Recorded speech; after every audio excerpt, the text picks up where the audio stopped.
అలానే సిఎస్ రావు ఆంధ్రప్రదేశ్ ముఖ్యమంత్రి చంద్రబాబు నాయుడు గారు సుదీర్ఘమైనటువంటి రాజకీయ అనుభవం ఉన్నటువంటి ఒక రాజకీయ నీతిజ్ఞుడు. అలాంటి ఆయనకి ఇప్పుడు పార్టీలో ఉండేటువంటి కొంతమంది క్యాడరు ఎమ్మెల్యేల మీద కోపం వస్తుంది. అంతేకాదు ఉంటే ఉండండి పోతే పోండి అనేటువంటి స్థాయికి ఆయన సహనాన్ని తీసుకొచ్చారు. దానికి కారణం ఏంటంటే తెలుగుదేశం పార్టీ భావజాలం, తెలుగుదేశం పార్టీ మూల సిద్ధాంతాలు ఇవన్నీ అవగాహన లేనటువంటి వాళ్ళు కొంతమంది ఉన్నారు. పొరపాటున ఆయన ఎమ్మెల్యేలుగా కొంతమందిని ఎంపిక చేసుకున్నారు గత ఎన్నికల్లో. కొత్త వాళ్ళకి అవకాశం ఇవ్వాలి, కొత్త జనరేషన్ ముందుకు రావాలి రాజకీయాల్లో అనేటువంటి ఉద్దేశంతో చంద్రబాబు గారు ప్రోగ్రెసివ్ మైండ్ తోటి అవకాశాలు కల్పించారు. సీన్ కట్ చేస్తే వైఎస్ఆర్ కాంగ్రెస్ పార్టీకి సంబంధించినటువంటి కోవర్టులు తెలుగుదేశం పార్టీలో ఉంటూ తెలుగుదేశం పార్టీకే నష్టం చేకూర్చేలాగా వ్యవహరిస్తున్నారు. ఈ విషయాన్ని చంద్రబాబు గారు ఇప్పుడే కాదు, ఆల్రెడీ కడపలో జరిగినటువంటి మహానాడులోనే ఆ వేదిక మీద నుంచి చాలా క్లియర్గా ఆయన చెప్పారు. తెలుగుదేశం పార్టీలో వైఎస్ఆర్ కాంగ్రెస్ పార్టీ కోవర్టులు ఉన్నారు, వాళ్ళు తప్పు చేసి తెలుగుదేశం పార్టీ మీద, తెలుగుదేశం పార్టీ లీడర్ల మీద, తెలుగుదేశం పార్టీ క్యాడర్ మీద మోపేటువంటి అవకాశం ఉంది, తస్మాత్ జాగ్రత్త అని చెప్పి ఆయన చెప్పడం జరిగింది. ఆ తర్వాత తరచూ చెప్తూ ఉన్నారు, తరచూ అనేక సందర్భాల్లో వైఎస్ఆర్ కాంగ్రెస్ పార్టీకి సంబంధించినటువంటి కోవర్టులు ఉన్నారు పార్టీలో, అలాగే తెలుగుదేశం పార్టీ గ్రూపుల్లో జొరబడి వాళ్ళు విషం చెబుతున్నారు, అలాంటి వాళ్ళ పట్ల జాగ్రత్తగా ఉండండి అని కూడా చెప్తున్నారు, అప్రమత్తం చేస్తున్నారు ఇప్పటికప్పుడు. కానీ పార్టీలో ఇప్పుడు కోర్టుల యొక్క వ్యవహారమే పైచేయిగా కనిపిస్తూ ఉంది అనేటువంటి చర్చ నడుస్తోంది.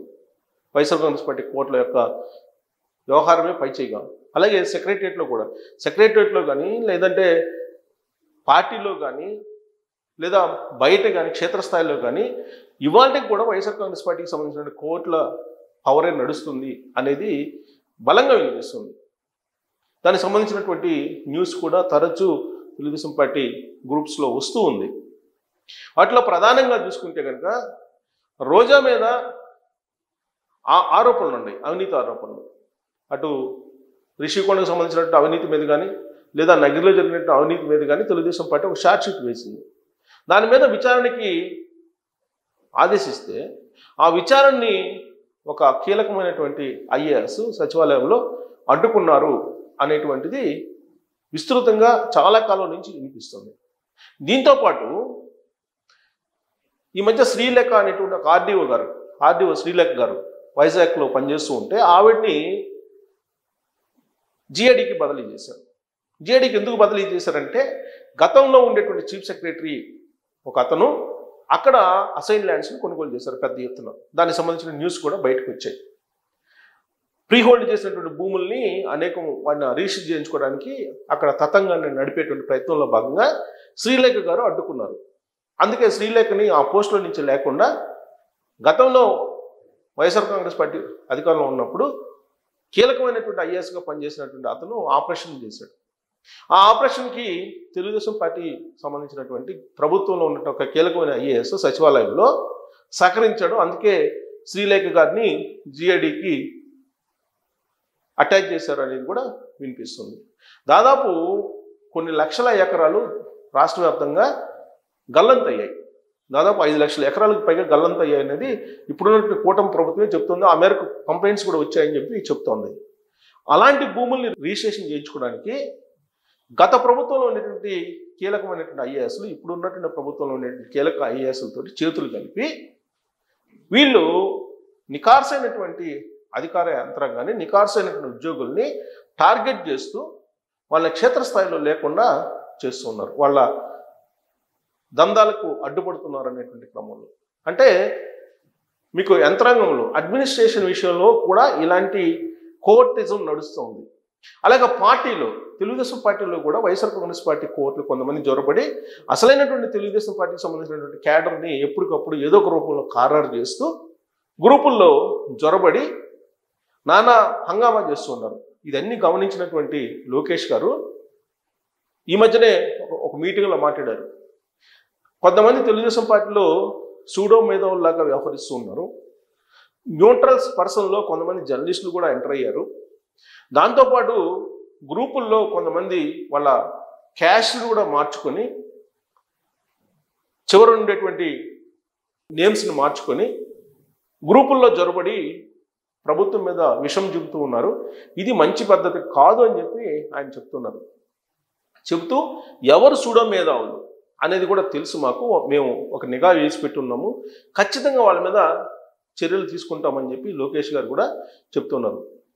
అసలు కూటమి ప్రభుత్వం వచ్చినటువంటి తొలి రోజుల్లోనే చాలా క్లియర్గా క్యాడర్కి లోకేష్ గారు చెప్పారు, మన మధ్య మనస్పర్ధలు క్రియేట్ చేసేదానికి కొంతమంది ప్రయత్నించవచ్చు, ఈ ప్రభుత్వం గతంలో ఉండేటువంటి ప్రభుత్వంలో ఉండేటువంటి వాళ్ళకే చేస్తున్నారు, గతంలో ఉండేటువంటి వైఎస్ఆర్ కాంగ్రెస్ పార్టీ క్యాడర్కి లేదంటే కొంతమంది నాయకులకే పనులు చేస్తున్నారు, మనకు పనులు కావట్లేదు అనేటువంటి ప్రచారం చేస్తూ ఉన్నారు కొంతమంది, వాళ్ళ పట్ల అప్రమత్తంగా ఉండండి అని కూడా చెప్పారు. చెప్తూ ఆయన చాలా క్లియర్ చెప్పారు. ఫస్ట్ తెలుగుదేశం పార్టీ క్యాడర్కి ఆయన ఇచ్చినటువంటి ఒక ఇండికేషను, ఒక సందేశం ఏంటంటే, ఫస్ట్ మీరు స్థిరపడండి, ఆర్థికంగా కుటుంబ పరంగా స్థిరపడండి, ఆ తర్వాత పార్టీ గురించి పనిచేయండి, తర్వాత రాష్ట్రం గురించి, మీ ప్రాంతం గురించి, మీ జిల్లా గురించి, మీ రాష్ట్రం గురించి, మీ దేశం గురించి, ఇలా ఒక సీక్వెన్స్ చెప్పాడు తెలుగు తమ్ముళ్ళందరికీ కూడా లోకేష్ గారు.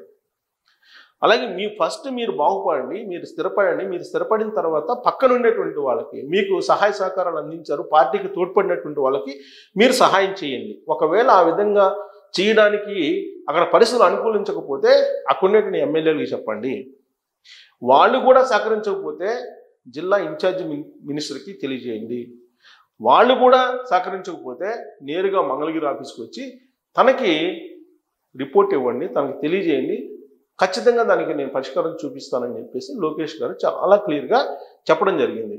సో కాబట్టి నిజమైనటువంటి తెలుగుదేశం పార్టీ క్యాడర్కి ఎలాంటి ఇబ్బంది లేదు. కాకపోతే తెలుగుదేశం పార్టీ క్యాడర్ ముసుగులో తెలుగుదేశం పార్టీ ఒక ముసుగు వేసుకొని వైఎస్ఆర్ కాంగ్రెస్ పార్టీ యాక్టివిటీని నడుపుతున్నటువంటి వాళ్ళు ఇప్పుడు సచివాలయంలో ఉన్నారు, అలాగే ప్రభుత్వ ఆఫీసుల్లో ఉన్నారు, పార్టీలో కూడా జొరబడ్డారు. దీని మీద ఇప్పుడు చంద్రబాబు నాయుడు గారు కూడా దృష్టి సారించారు. అందుకే వారానికి 4 రోజుల పాటు పార్టీ ఆఫీస్కి వస్తానని చెప్పి ఆయన చెప్పడం జరిగింది. సో పార్టీని ప్రభుత్వాన్ని రెండింటినీ సమన్వయం చేసుకుంటేనే రాబోయేటువంటి రోజుల్లో మళ్ళా అధికారంలో రావడానికి అవకాశం ఉంది. కానీ ఇప్పుడు ఉండేటువంటి పరిస్థితుల్లో పార్టీయే, ప్రభుత్వమే అన్నట్టు ఉంది. పైగా ప్రభుత్వంలో కూడా పైన చంద్రబాబు నాయుడు గారు, లోకేష్ గారు, కొంతమంది అధికార యంత్రాంగం, మిగతా వాళ్ళు కొంతమంది జారుకుంటున్నటువంటి సిచ్యువేషన్ ఉందనేది ఒక టాక్ నడుస్తుంది. అందుకే కొన్ని ఉదాహరణలు చెప్తున్నారు. కడప జిల్లా కాంట్రాక్టులకి డబ్బులు ఇచ్చారు, అది ఆర్థిక శాఖ మంత్రికి తెలియదు, ఆ విషయాన్ని ఆయనే చెప్పాడు. కొన్ని బదిలీలు కూడా కొన్ని అసలు చంద్రబాబు నాయుడు గారికి, లోకేష్ గారికి తెలియకుండానే కొన్ని జరుగుతున్నాయి. సో ఇలాంటివన్నిటినీ స్క్రూటినీ చేసుకోవాలనేది. అలాగే అసలు చంద్రబాబు నాయుడు గారిని, లోకేష్ గారిని కలవడాలంటేనే ఒక పెద్ద గగనం అనేటువంటి పరిస్థితి ఇవాళ కొంతమందిలో ఉంది. ఎయిర్పోర్ట్కి వెళ్ళినప్పుడు దండం పెట్టడం తప్పితే నేరుగా అపాయింట్మెంట్ తీసుకొని వెళ్ళేటువంటి పరిస్థితి లేదనేది తెలుగుదేశం పార్టీలో ఒక చర్చ నడుస్తుంది. మరి ఆ చర్చ నడుపుతుంది కోవట్లా లేకపోతే నిజమైనటువంటి వాళ్ళు అనేది కూడా అర్థం కావట్లా. గ్రూపుల్లో మాత్రం అలాంటి నడుస్తుంది. సో ఇలాంటి పరిస్థితుల్లో చంద్రబాబు నాయుడు గారు ఒక స్క్రూటినీ చేయాలని నిర్ణయించుకున్నారు. ప్రస్తుతం అయితే ఆయన లండన్ వెళ్తున్నారు. లండన్ నుంచి వచ్చిన తర్వాత ఖచ్చితంగా అటు ప్రభుత్వానికి ఇటు పార్టీకి మధ్య సమన్వయం చేసుకుంటూ వెళ్ళేదానికి ఒక స్పష్టమైనటువంటి డిజైన్ని చేయబోతున్నారు ఆయన. మరి ఆ డిజైన్ ఎలా ఉండాలనేది మీరు తెలియజేయచ్చు. Thank you.